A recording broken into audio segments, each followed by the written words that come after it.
তুমি কি ভেবেছো যেদিন মা তোমার জীবনে থাকবেন না সেদিন তোমার কি হবে? সেই দিনটা আসার আগে এই কথাগুলো বুঝে নাও। ছোটবেলায় মা আমাদের ছোটখাটো প্রয়োজনগুলোরও খেয়াল রাখতেন। খিদে পেলে খাওয়াতেন, অসুস্থ হলে সারা রাত জেগে থাকতেন, ভুল করলে ক্ষমা করে দিতেন। কিন্তু বড় হওয়ার সাথে সাথে আমরা ভুলে যাচ্ছি যে মাও একজন মানুষ, তারও মনোভাবনা রয়েছে। আমরা বন্ধুদের সাথে মোবাইল ফোনের সাথে এতটাই মেতে থাকি যে মায়ের সাথে কথা বলাও বন্ধ করে দিই। মা মুখে কিছু বলেন না, শুধু হাসি মুখে দূর থেকে আমাদের খুশিটা দেখেন।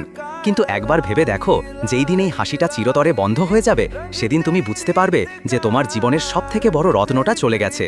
মা চলে যাওয়ার পর পৃথিবী একই রকম থাকবে, কিন্তু তোমার পৃথিবীটা পাল্টে যাবে। তোমার মা যদি এখনো বেঁচে থাকেন তাহলে তার কদর করো। এর থেকে বেশি মূল্যবান আর কিছুই না। কারণ যেদিন উনি চলে যাবেন সেদিন চাইলেও সেই সময়টাকে আর ফিরিয়ে আনতে পারবে না। আর হ্যাঁ, কমেন্টে মায়ের জন্য একটা সুন্দর মেসেজ লিখে যাও, যাতে উনিও বুঝতে পারেন উনি তোমাদের জন্য কতটা গুরুত্বপূর্ণ।